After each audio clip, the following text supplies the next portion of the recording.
قاعدين على باب البيت يعني داخلين الأرض مقاومين وكأنهم منفلتين عن القانون.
Coming up on Jerusalem Dateline, the hunt for Hamas.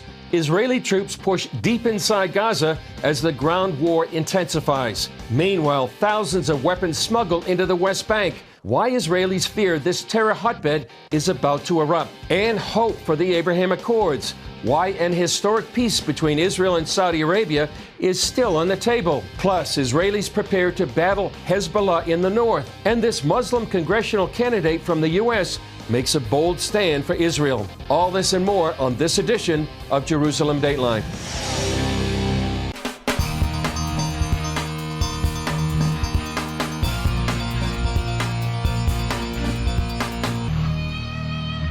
Hello and welcome to Jerusalem Dateline. I'm Chris Mitchell. The world waited with bated breath today for the official statement from Sheikh Hassan Nasrallah, the Lebanese Hezbollah leader. Take a look. At the beginning of his speech, Nasrallah praised the martyrs who were killed in all arenas as part of the war. Then he expounded on the religious and humanitarian justification for participating in the campaign for the sake of Allah. He said there is no more legitimate and righteous battle from a humanitarian, moral, and religious point of view as a battle that is fighting the Zionists. He also congratulated Yemen and Iraq for entering the campaign. About the October 7th massacre called Operation Al-Aqsa Flood, Nasrallah said it was decided 100% by Palestinians. The execution was 100% Palestinian, and the Palestinians hid it from everyone. He said Hezbollah entered the war the day after, but Netanyahu warned Nasrallah if he enters the war fully, it would be a mistake that will cost him and Hezbollah a price they can't even imagine. I spoke with John Waggy and Julie Stahl for their reactions. John, you listened to the speech. Tell me your reaction to this much-anticipated speech by Nasrallah. I think most of the world would agree that it wasn't the Gettysburg Address. First of all, it didn't last 7 minutes. It lasted about over an hour, at least. It seemed like more. But, it was a lot of it was the whole setting the stage for almost an hour about we're the victims.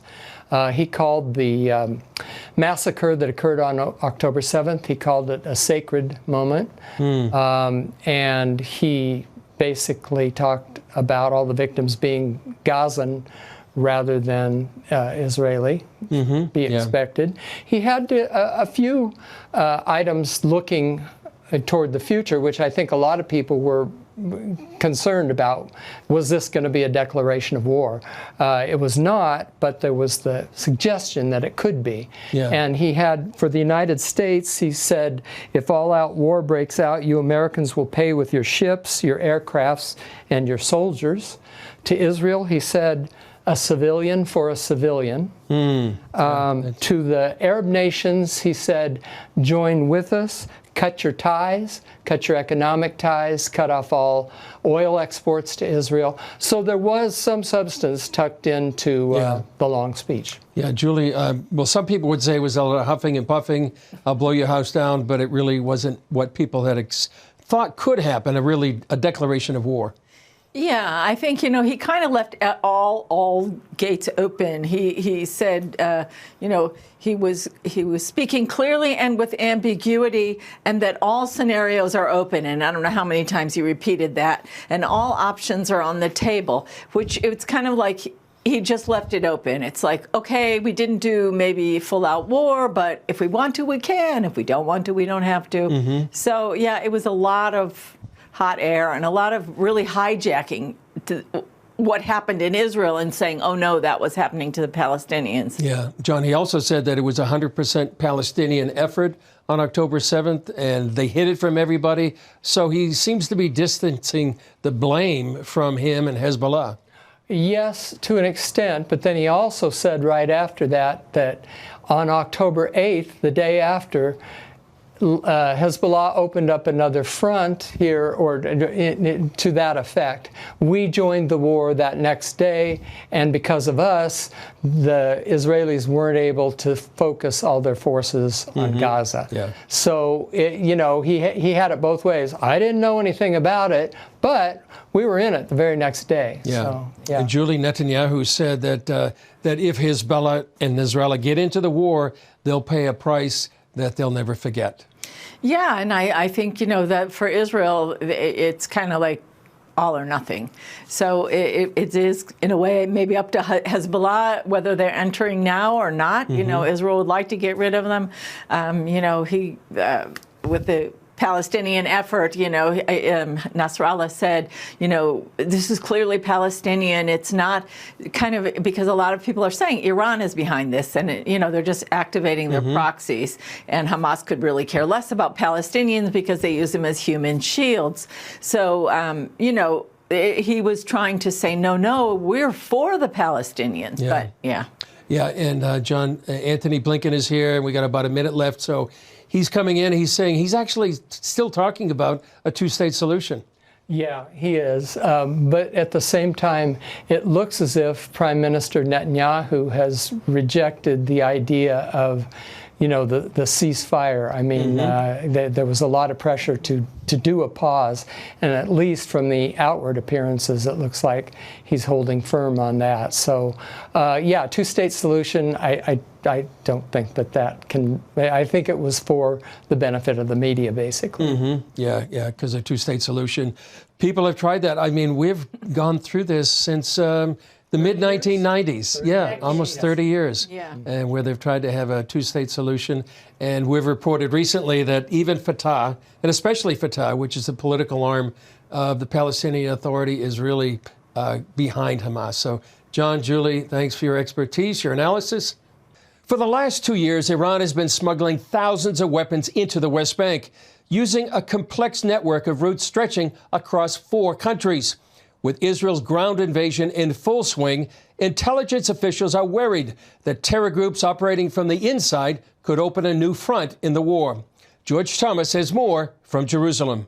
Sima Shine, former intelligence officer with Israel's Mossad agency, tells CBN News this map produced by her institute shows the extensive network Iran is using to smuggle weapons to the West Bank and beyond. Iran is the main proliferator in the region. They send UAVs and missiles to the Houthis in Yemen, to their militias in Iraq, to Lebanon, to Hezbollah, to Hamas in Gaza, and they have their presence in Syria. So what happens in the region, wherever you find any conflict, you find the fingerprint of Iran. According to reports, Israeli intelligence noticed a spike in arms flowing to the West Bank between 2021 and 2023. It took action, reportedly stopping 35 shipments, seizing more than 800 weapons. There's been quite a significant process of movement. There was a quite significant consignment intercepted by Israel close to a place called Ashdod Yaakov on the border in, I think, April, in which it was found that quite sophisticated IEDs were being brought into the West Bank. Then in July, in one of its largest operations in decades, Israel deployed more than 2,000 troops to the Jenin refugee camp, arresting 24 terrorists and seizing more than 1,000 weapons and hundreds of explosive devices. 6 bomb-making facilities were also destroyed. The majority of the weapons confiscated, including drugs, said to have transited through Jordan, a key U.S. and Israel ally in the region. Jordanians are enormously disturbed by that development, and rightly so. Israel and Jordan share a 300-mile border that runs through the West Bank.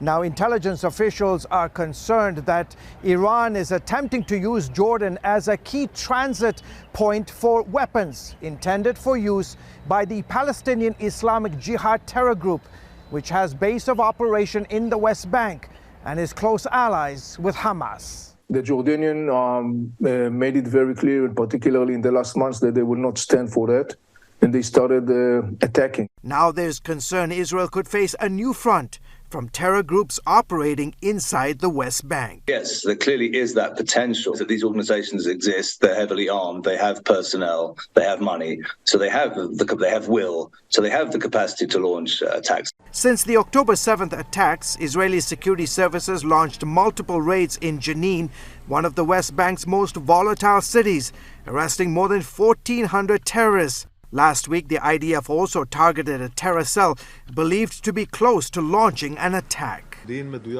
Thanks to the accurate intelligence and cooperation with the General Security Service, we identified and eliminated a terrorist cell that was a ticking time bomb. It was responsible for many attacks and planned to carry out a murderous attack in the territory of the State of Israel. As the IDF continues to pummel Gaza, the government here also tightening security across parts of Jerusalem and the West Bank to ensure violence and potential terror attacks don't open a new front on Israel. George Thomas, CBN News, Jerusalem. Coming up, will the Abraham Accords survive Israel's war with Hamas? Why Saudi Arabia says an historic peace deal with Israel is still on the table.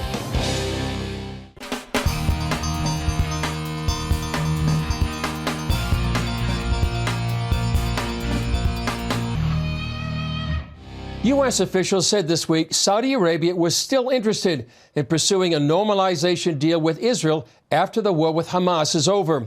The deal could be an extension of the historic Abraham Accords. And CBN's Matt Galka tells us about the role the agreement is playing in the conflict.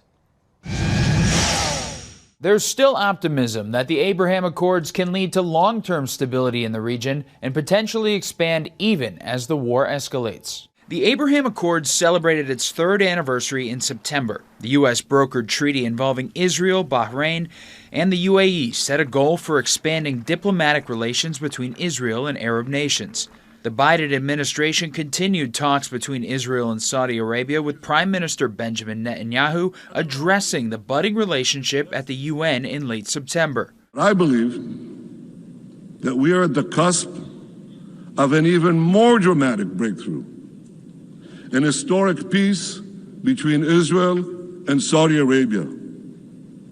Such a peace will go a long way to ending the Arab-Israeli conflict. It will encourage other Arab states to normalize their relations with Israel. It will enhance the prospects of peace with the Palestinians. 3 weeks later, Hamas attacks on Israel shook the region and the world. Speaking in Saudi Arabia, Jared Kushner defended the importance of the accords in the wake of the attacks, accusing Hamas of trying to upend the stability the accords created. In light of the attack, the Abraham Accords are more important than ever. Israel has to have the security to not be threatened by its neighbors and to be able to protect its citizens. That is absolutely crucial, is non-negotiable, and I do think a lot of the world agrees that that's something that should exist. The second element is that the Palestinian people have to have the opportunity to live a better life. And I think that if you go through the element, it's not just saying let's create a state, it has to be a state that can function and thrive, because if you don't create that, then the people will, again, find ways to blame other people instead of the leadership that's putting it there. The war with Hamas has delayed normalization efforts with Saudi Arabia, one of the most influential countries in the Arab world.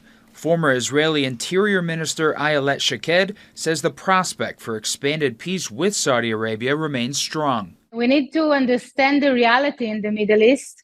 I think that currently, as we see, the process was put on hold, but I assume that after the war, we can, renew the process. And I hope that soon we will have a peace agreement with Saudi. It's the interest of the U.S., Saudi, and Israel.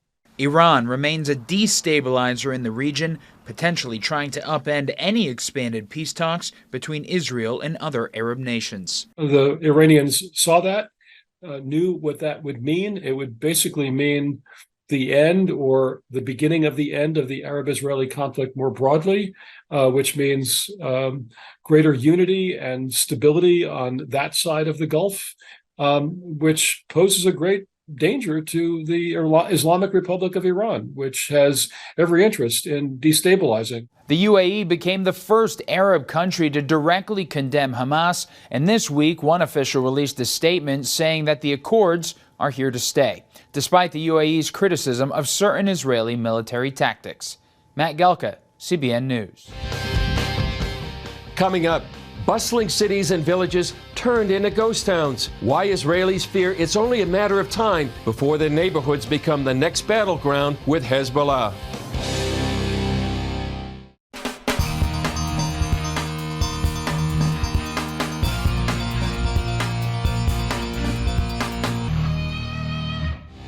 Now in its fourth week, Israel's war in Gaza is expanding with more military action on the northern border. Some call this campaign the story that is yet to be written.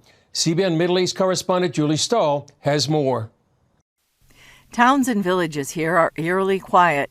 All living within about a mile of the border have been evacuated, displacing around 125,000 people due to the threat of war. The house behind me in Kiryat Shmona got a direct hit from a Hezbollah rocket. The residents were okay because they had been evacuated. They weren't at home. Hezbollah has some 150,000 missiles pointed at Israel. That's a lot more than Hamas has. They're more powerful and can go a lot further. The city has done something it never did, almost a complete evacuation. All of the city, 25,000 residents in 3 days. Ron Bar-Maoz says the hardest thing has been seeing the residents evacuating. The residents here are very Israeli, very Zionistic, very patriotic, and very nationalist, and didn't want to leave their homes. Bar-Maoz says there can only be one conclusion. As residents of Kiryat Shmona, we need the IDF to do everything it needs to finish the war. Also on the south side against Hamas, and also on the north side against Hezbollah. And we hope that they will give them a big blow and finish with this and give us many more years of quiet. The empty homes haven't kept Hezbollah or other Iranian proxies from launching rockets and attacks across the border. We understand that the IDF has success in fighting these squads of Hezbollah that are launching these anti-tanks, either by getting to them right before launching or right after the launching. But this is all tactical, okay? It's not the grand plan of Hezbollah, it's not the grand capability of Hezbollah, and it's not the grand plan of the IDF as well. About 5 miles east sits kibbutz Dafna. Founded in 1939, this agricultural community and tourist destination included Dafna Industries, one of Israel's leading exporters of footwear. The kibbutz is on what's called emergency routine. On one hand, we try to maintain our routine, but we're in an emergency situation. Community manager Arik Yacobi says news of October 7th spread quickly, and they understood that violence could move to the north. They stopped tourist activities immediately, and 10 days later came the order to evacuate.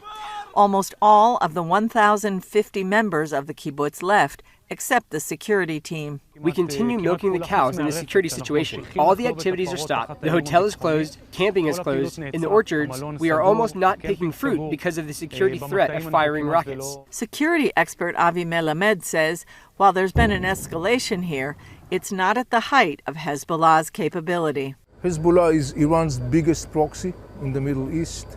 Hezbollah actually is massively armed by the Iranians, financed by the Iranians. Hezbollah's military capacities are considered to be 10 times bigger than Hamas and Islamic Jihad. Melamed says it's part of Iran's master plan to eliminate Israel.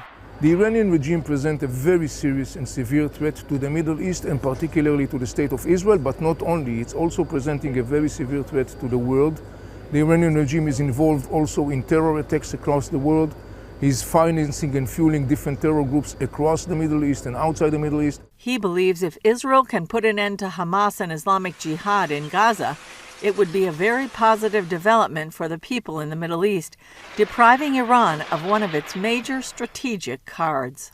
In that scenario, the Hezbollah will become less threatening and less interested in generating instability and war, because the other component, the arm of the Iranians in Gaza Strip in the shape of Hamas and Islamic Jihad, hopefully will not exist anymore.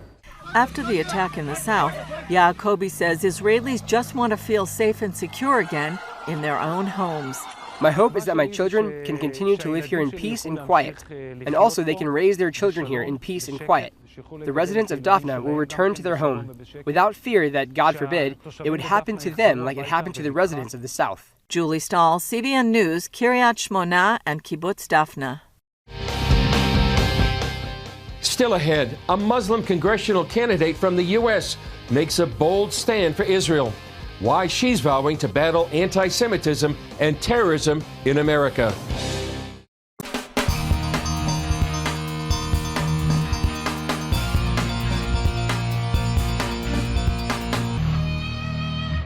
Even during the war, Jerusalem is seeing an influx of visitors, Israeli evacuees, as well as people from around the world coming to help.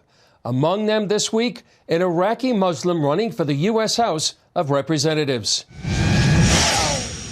Congressional candidate Dalia Al-Akidi traveled from Minnesota to see the situation for herself and contribute to Israel's war effort. I decided to come to Israel to show solidarity with the Israelis, to show solidarity with the Jewish people, and to give a message that you are not alone. You are suffering from the exact same illness and hatred that we Muslims have been suffering for ages from radical Islamism and from terrorism. Deputy Mayor Fleur Hassan Nahum invited Al-Akidi to visit a repurposed theater manned by hundreds of volunteers, helping an estimated 30,000 plus evacuees receive basic necessities. This is where we have almost 20 departments of different types of help for the evacuees mainly, but also for families whose husbands or sons have gone to the front lines, psychosocial trauma care. Behind me there is a shop with clothes and books and toys for evacuees to take anything they need so they don't lack of anything. Just thousands of volunteers poured in to help. Baghdad-born Al-Akidi, a former journalist, joined volunteers handing out donated items to evacuees now housed in Jerusalem. I covered Iraq when ISIS entered the city of Mosul. I've seen the atrocities of ISIS, and I've seen the atrocities of Al-Qaeda. ISIS and Al-Qaeda combined doesn't even go to what Hamas did since October 7th. So when we hear resistance, no, these are pure terrorists. Good people around the world should fight. My heart aches when I see on TV the children, the Palestinian children. It breaks my heart, but guess what? They're not the victims of Israel. They are the victims of Hamas. They are the victims of the Islamic Jihad. Hassan Nahum tells CBN News international media coverage can be fickle concerning the only democracy in the Middle East. From the mainstream media, we'd have about 4 or 5 days of sympathy after they turn on Israel and attack our right to defend ourselves. I think we're the only country in the world that has to defend the right to defend ourselves. Anybody has the right to defend itself. If I am a mother and my daughter and parade her in the street, I would eat these people. For these Hamas terrorists have no morals, and we have to stand on the right side of history. Al-Akidi is in a fierce political race to unseat Representative Ilhan Omar in Minnesota's 5th House District. I came from Minnesota. Basically, it's ground zero for anti-Semitism. I came to give a message to the Israelis, to the Jewish people, that yes, you hear Ilhan Omar, but Ilhan Omar speaks for herself. Ilhan Omar does not speak for her constituents. Ilhan Omar does not speak for the good people of Minnesota who are watching the news, who are seeing what's happening. Al-Akidi describes her very personal stand against radical Islam. When ISIS entered the city of Mosul in 2014 and the terrorists persecuted all the Christians there, I went on air and I said, I am the Muslim Sunni. I'm against that. I'm going to wear the cross. And yesterday, I took this, the Star of David, and I'm putting it here until we all reach peace. Hassan Nahum says the war has helped to unify Israeli politicians and expresses her gratitude to Christians supporting Israel. The response and the organization and the collaboration between people who are political opponents has been truly, truly heartwarming. From the horror of what we've experienced, I want to thank all the support that we're getting from the Christian community from all around the world. We know who our friends are, and we thank you. We feel your embrace. John Wagi, CBN News, Jerusalem. For the youngest victims of the war, the traumatized children, healing and hope come through creating any sense of normal life. With chaos all around them, one group of children is receiving just that. CBN Israel and Operation Blessing made it possible for them to have a playground and a visit from a special friend named Gizmo. The CBN family of ministries is bringing joy and hope to the children of the war-torn Holy Land.